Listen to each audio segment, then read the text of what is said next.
Bismillahirrahmanirrahim. Əlinizdə bir ox və yay olduğunu təsəvvür edin. Oxu yaya qoydunuz, dartdınız və buraxdınız. Ox havada uçur. O anda peşman olsanız, kaş ki atmasaydım desəniz, o oxu geri qaytara bilərsinizmi? Qışqırsanız, yalvarsanız, arxasınca qaçsanız, faydası varmı? Xeyr, o ox artıq sizin əlinizdən çıxdı. Gedib hədəfi ya bir insanın qəlbini, ya da öz taleyinizi vuracaq. Baxın, sizin sözünüz o oxdur. Ağzınız isə o yaydır. Biz elə zənn edirik ki, danışmaq sadəcə hava titrəyişidir. Dedim qurtardı, nə olacaq ki deyirik? Amma bilmirik ki, bir sözlə müharibələr başlayır. Bir sözlə ailələr dağılır. Bir sözlə insan dindən çıxır. Və ən dəhşətlisi, bir sözlə insan cəhənnəmə yuvarlanır. Bugün, bu uzun və dərin söhbətimizdə bədənimizin ən kiçik, amma ən təhlükəli üzvündən danışacağıq. Dilimizdən. Niyə Peyğəmbərimiz sallallahu aleyhi və alihi və səlləm kim susarsa qurtular dedi? İmam Əli əleyhissalam niyə qəmbərə cavab vermə deyə əmr etdi? Bugün sizə ibadət edən, amma qonşusunu incidən qadının aqibətini danışacağam. Gəlin, Peyğəmbərimizin sallallahu aleyhi və alihi və səlləmin ən sevimli səhabələrindən biri olan Muaz ibn Cəbəl ilə olan o məşhur, amma çoxumuzun unutduğu söhbətinə qulaq asaq. Bir gün Muaz ibn Cəbəl radiyallahu anhu Peyğəmbərimizlə uzun bir səfərdə idi. Muaz fürsət tapıb soruşdu. Ya Rasulallah, mənə elə bir əməl öyrət ki, məni cənnətə salsın və cəhənnəmdən uzaqlaşdırsın. Peyğəmbərimiz sallallahu aleyhi və alihi və səlləm ona namazı, orucu, zəkatı, cihadı, hər şeyi saydı. Amma sonra dedi, ey Muaz, sənə bütün bu işlərin başını, diləyini və zirvəsini deyimmi? Muaz həyəcanla, bəli ya Rasulallah dedi. Peyğəmbərimiz sallallahu aleyhi və alihi və səlləm əli ilə dilini tutub və buyurdu, buna sahib ol, yəni dilini qoru. Muaz təəccübləndi. O elə bilirdi ki, danışmaq o qədər də vacib deyil. Soruşdu, ya Nəbiyyallah, məgər biz danışdıqlarımıza görə də sorğu-sual olunacağıq? Biz elə bilirdik əsas əməldir. Peyğəmbərimiz sallallahu aleyhi və alihi və səlləm o an Muaza baxdı və tarixə düşən o cümləni qurdu. Anan səni itirsin ey Muaz. Bu ərəblərdə təəccüb ifadəsidir. İnsanları üzüstə cəhənnəmə sürükləyən, dillərinin biçdiklərindən, yəni danışıqlarından başqa nədir ki? Əziz və dəyərli izləyicilər, düşünün, siz namaz qılırsınız, oruç tutursunuz, amma diliniz dayanmır, qeybət edirsiniz, qəlb qırırsınız, sir açırsınız, yalan danışırsınız. Peyğəmbər deyir ki, o dil sizin bütün namazlarınızı silib süpürər və sizi üz üstə oda atar. Dil kiçik bir ət parçasıdır, amma cinayəti böyükdür. Siz hələ də danışmaq istəyirsiniz. Başqa bir gün səhabələr Peyğəmbərimizin yanına gəldilər. Bir qadından bəhs etdilər. Dedilər, ya Rasulallah, filan qadın var. Gündüzləri oruç tutur, gecələri səhərə qədər namaz qılır, çoxlu sədəqə verir, ibadətdə onun kimisi yoxdur. Peyğəmbərimiz dinlədi. Sonra səhabələr əlavə etdilər. Amma o qadının dili çox acıdır. Dili ilə qonşularını incidir, onlara əziyyət verir. Kainatın əfəndisinin cavabı qısa və qəti oldu. Onda xeyir yoxdur, o qadın cəhənnəmlikdir. Sonra başqa bir qadından danışdılar. Ya Rasulallah, başqa bir qadın var, sadəcə vacib namazlarını qılır, çox ibadət etmir, sədəqəsi də azdır. Amma dili şirindir, heç kimi incitmir, qonşuları ondan razıdır. Peyğəmbərimiz buyurdu, o qadın cənnətlikdir. Gördünüzmü tərəzini? Allah sizin qıldığınız 1000 rükət namaza yox, o namazdan çıxandan sonra qonşunuza dediyiniz sözə baxır. Əgər diliniz ilana dönübsə, səccadəniz sizi qurtara bilməz. Çünki Allahın haqqını, yəni ibadəti Allah bağışlaya bilər. Amma qul haqqını, yəni dil yarasını Allah bağışlamaz. Onu gərək o qul bağışlasın. Susmaq ən böyük ibadətdir. İmam Əli əleyhisselam, sükutun və bəlağətin sultanı. Gəlin onun sadiq köməkçisi olan qəmbər ilə olan hadisəsinə baxaq. Bir gün bir adam qəmbərin arxasınca düşdü və başladı ona təhqir etməyə. Söyüşlər, pis sözlər. Qəmbər dözə bilmədi, qanı coşdu. O da cavab vermək, o adamı susturmaq istədi. Elə bu vaxt İmam Əli gəldi və qəmbəri saxladı. Dedi, sakit ol ey qəmbər və ona sükutun 3 böyük faydasını izah edən bu tarixi sözləri dedi. O söyənə cavab vermə, sus.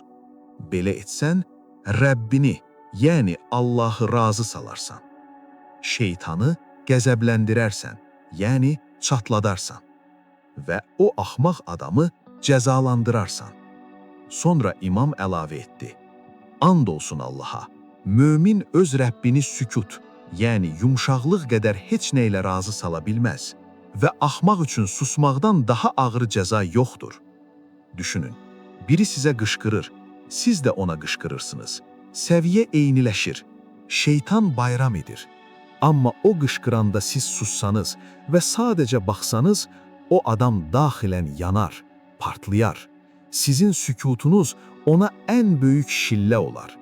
Cavab vermək zəiflikdir. Susmaq gücdür, asilikdir. İmam Əli buyurur ki, danışmaq gümüşsə, susmaq qızıldır.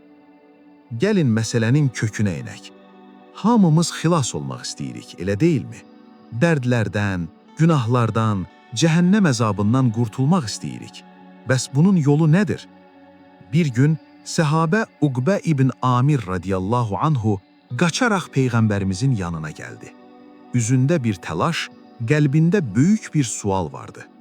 Dedi, ya Rasulallah, mənə elə bir əməl öyrət ki, məni cənnətə salsın və cəhənnəmdən uzaqlaşdırsın. Düşünün, bu bir insanın verə biləcəyi ən böyük sualdır. Kainatın əfəndisi ona sadəcə 3 cümləlik qızıl bir resept verdi. Bu resepti bugün hər birimiz divarımıza asmalıyıq. Peyğəmbərimiz buyurdu, dilinə sahib ol, yəni dilini tut. Evin sənə geniş olsun, yəni fitnə zamanı çölə çıxma, evinə, öz dünyana çəkil və günahlarına görə ağla. Diqqət etdinizmi? Siyahının başında nə gəldi? Dil. Niyə namaz yox, oruc yox, məhz dil? Çünki dili bozulanın evi də dar gələr, gözünün yaşı da quruyar. Peyğəmbərimiz deyir ki, ey Uqbə, əgər xilas olmaq istəyirsənsə, əvvəlcə o ağzındakı qapını bağla. Sonra insanların dediqomusundan uzaqlaş, evinə sığın və otur, keçmişdə etdiyin səhvləri düşünüb göz yaşı tök. Əziz və dəyərli izləyicilər, biz xilası çox danışmaqda, özümüzü müdafiə etməkdə axtarırıq. Rəsulullah isə deyir ki, sus və ağla.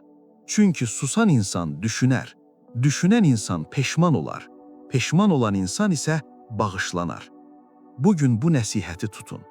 Dilinizə sahib olun ki, Allah da sizə sahib çıxsın. Bəs biz bunu necə bacaraq? Qanımız qaynayır, cavab vermək istəyirik. Gəlin ərəblərin ən həlim insanı sayılan Əhnəf ibn Qeysin hekayəsinə baxaq. Bir gün bir adam Əhnəfin arxasınca düşdü və yol boyu ona söydü. Əhnəf heç nə demirdi, yoluna davam edirdi. Məhəlləsinə çatanda Əhnəf dayandı və o adama dedi, ey cavan, əgər ürəyində mənə deməli başqa sözlər qalıbsa, elə burada de bitir. Çünki məhəlləmizin adamları eşitsə, sənə zərər verərlər. Mən sənin zərər görməyini istəmirəm. Adam utandığından yerə girdi. O söyürdü, Əhnəf isə onu qoruyurdu. Buna hilm deyilir, yəni dəniz kimi olmaq.